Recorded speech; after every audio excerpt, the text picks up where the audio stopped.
call on the next speaker. I believe we so much learned a lot from the first speaker. I believe the second speaker will also show more light towards the topic of this discussion. Without wasting our time, our second speaker, the person is a person that is a very great person that he has been working in the issue on gender-based violence in Zambia. I believe when the speaker come on, we'll be able to learn a lot from the speaker from the analysis. Mr. Chisala is the founder and executive director at the Center for Research, Consultancy and Advocacy on Gender-Based Violence, and a non-governmental organization whose purpose is to enlighten and raise a generation of people who are resilient, strong, powerful, solution-oriented, and well-informed on gender-related issues and mental health, so as to create an aware, bold, and unified communities, organizations, and individuals. Mr. Chisala is from Zambia and also is also pursuing an international interfaith comprehensive doctorship program in professional advocacy in gender and human at the Institute of Social Impact Strategies. And Mr. Chisala was also an ambassador to Federation of International Gender and Human Rights, where he also represent his organization from the Zambia mission. Without wasting much of our time, Mr. Chisala, the floor is yours. Thank you. Okay, great. So Ambassador Hussein Hamza, I would like to thank you for inviting me to this conference and for allowing me to share a few thoughts around the topic of the day. So the basic thing that I would like to talk to is the responsibility of parents, around issues surrounding gender-based violence. So the points that I would like to stress basically are around the aspect of parents having, a responsibility in taking care of their children. So the thing that is there is the point I'm trying to make is parents have a huge responsibility in ensuring that their children are safe. So the basic thing there is parents have a huge responsibility in ensuring that they create healthy and conducive environments for their children to live, to grow, and to develop. So you find that it's not every child in a home who is quiet as an introvert. So basing on the 16 days of activism against gender-based violence, the basic theme is unite. So we are called upon to unite as NGOs, cooperating partners, governments, and other stakeholders, ensuring that we combat gender-based violence. But at the end of the day, we need to realize that parents, guardians have a huge responsibility in ensuring that they also play a huge role in combating gender-based violence. So at the end of the day, the point I'm trying to stress is that parents should be able to create healthy and conducive relationships and environments with their children, so that their children will know that they'll need to talk to this particular parent if they undergo some abuse and all that kind of stuff. So the basic thing that is there is parents have a huge responsibility, and that responsibility should be carried upon with a lot of maturity at the end of the day. Because remember, children go through a lot, and according to psychology, we're told that the first 3 years in the development of the child are very important, because that is when their personality is developed. So they're basically influenced by what they are seeing in that particular home, what they are being fed on. Okay, so the basic thing that is there is parents and guardians have a huge responsibility in ensuring that they create these conducive environments where children will have access to information, where children have access to their parents, and they will know when to talk to their parents when they are facing anything related to gender-based violence. I want to take you back to one particular point. When a child leaves a home, they are exposed to a lot of things. Remember that this is a child who goes to school, Apart from the school, this is a child who goes to a particular church. Apart from the church, this is a child who is exposed to a different socialization process, meaning that they interact with a lot of people within the community. So you might never know as a parent where this particular child is getting this knowledge from. So it is always important that as a parent, you check on your child. Get to know what your child is been up to. It can be what they're doing in a particular community. It can be what they are doing in a particular school. So it is easy that way because you will know in both in the short run and the long run to say, my child has been this, and has been behaving in this particular way. But in the long run, my child has also been behaving in this particular way. So as a parent, those are some of the emotions that you're able to read within, the short run and the long run. So the basic thing that is there is that parents should exhibit a level of emotional intelligence that they need to, help their children grow from being, a child to a mature adult. Now, how do we do that? You find that today most of these parents that we see around don't even have healthy relationships with their children. Most of these children are not even able to open up their parents and say, my teacher was telling me this particular man or this particular woman was telling me this in the community, and all that kind of stuff. So you find that at the end of the day, we as parents have a huge responsibility in ensuring that we create these, healthy relationships, and we create a healthy environment where children will be free to open up to us and talk to us when they are going through this particular thing. So it can be someone in the community who has been, harassing them sexually. It can be someone in the community who has been, harassing them physically. It can be someone at school who's been harassing them emotionally.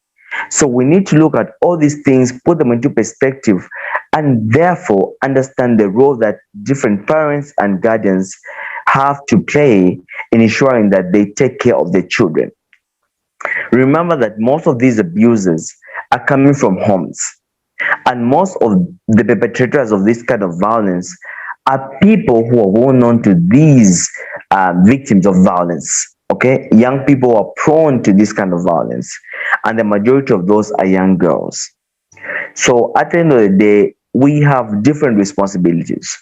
Now, I'll talk about two different responsibilities that we have as parents. Number one, breaking the culture of silence around gender based violence. Of course, we have witnessed, for instance, here in Zambia, that most of the abuses that happen in homes are not reported due to various reasons. It can be to cultural factors, traditional factors, and home factors that basically talk to that.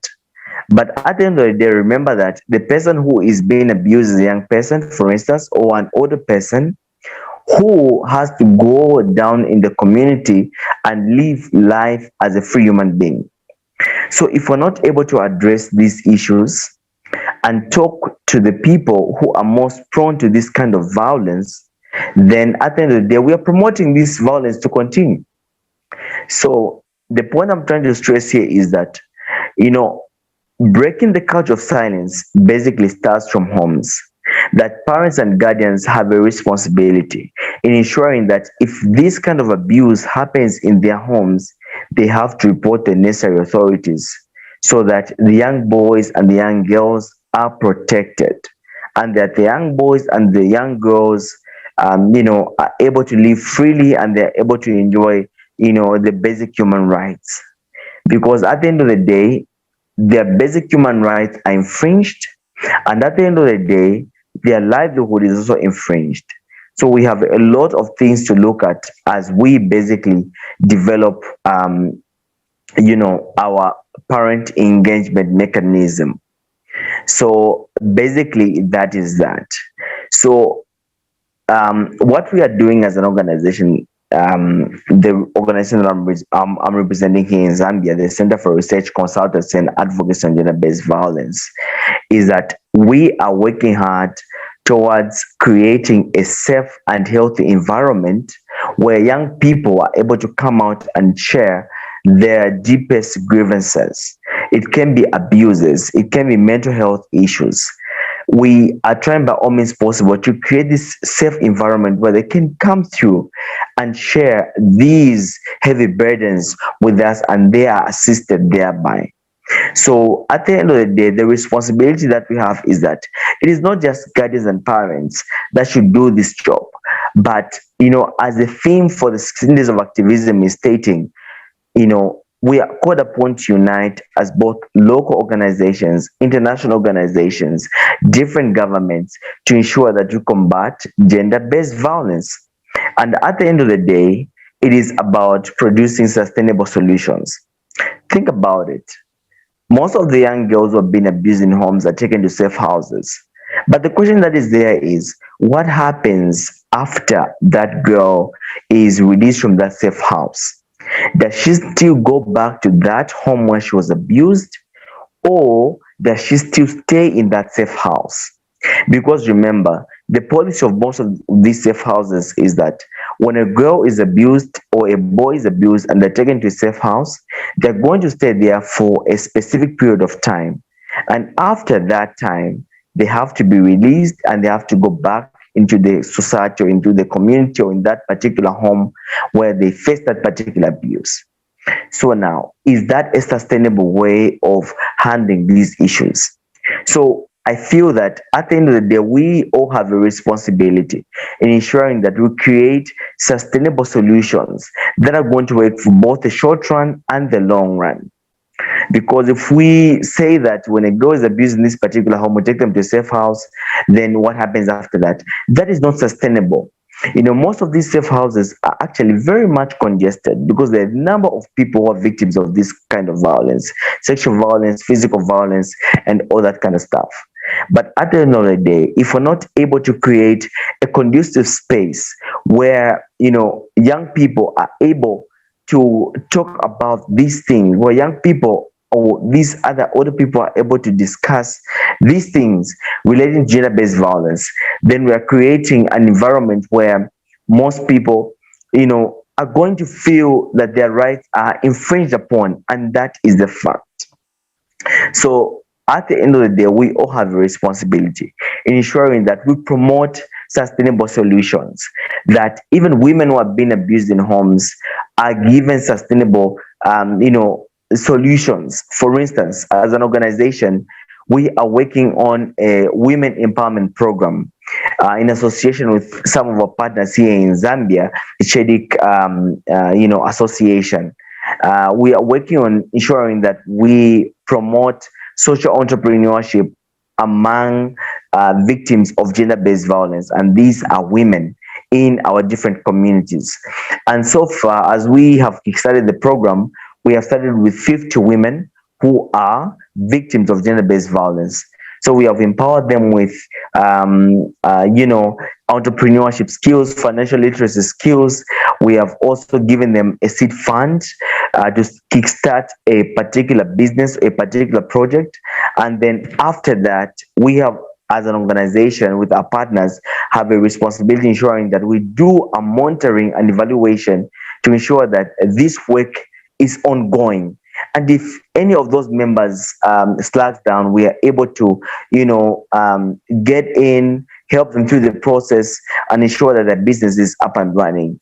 So I feel that at the end of the day, sustainable solutions such as women empowerment is actually vital, and creating sustainable education opportunities for young girls who fall pregnant at a young age.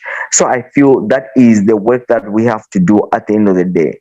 So regarding to, and going back to the topic of the day, where parents and guardians have a huge responsibility, I can say that parents and guardians are actually at the forefront, because remember, this development starts at a young age, and the young people are exposed to a lot of things at a young age. So through this socialization process, through this development process, through the education process, parents and guardians should ensure that they look out for the welfare of their children, because if they're not careful and if children are exposed to abuses where where fathers beat their mothers in front of their children, it sends a very wrong picture and a very wrong sound to the children who are in that particular home. And at the end of the day, that is also going to prompt them to abuse the partners in the future.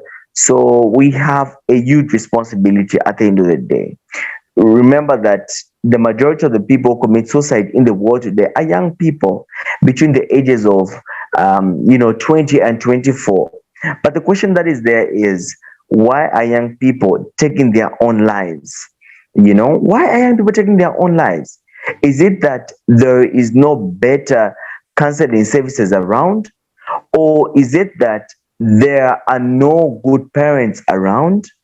Or is it that society is too spiteful that most people are not able to, have access to a listening ear?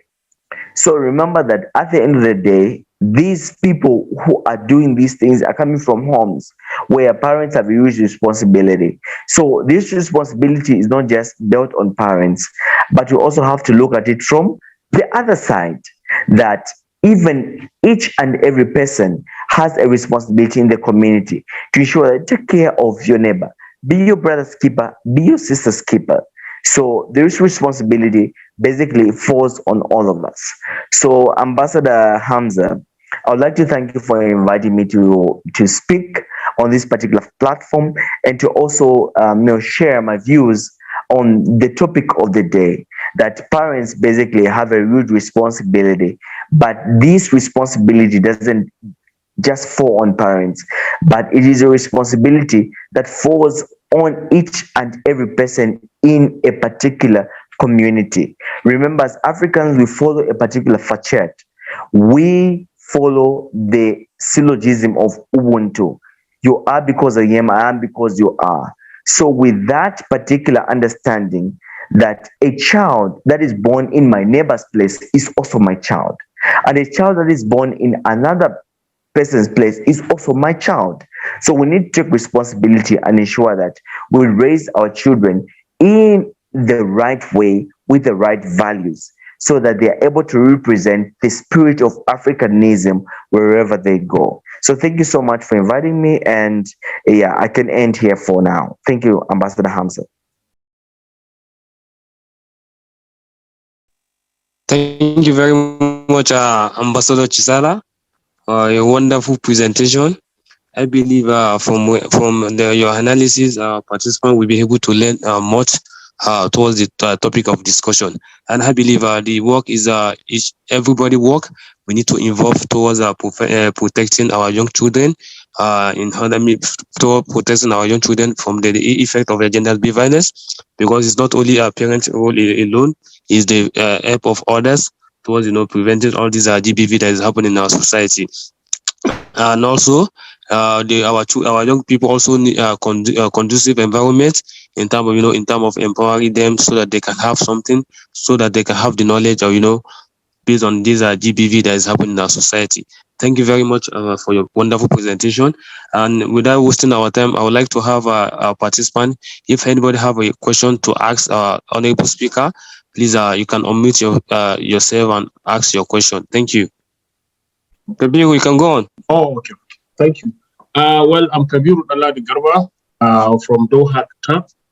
Of course, it's actually a very good presentation, Ambassador. Hello, can anyone hear me, please? Yes, man, we can hear you. Yeah, we can hear you. Okay. Gender-based violence has become one of the prevalent human destruction, both to women and children.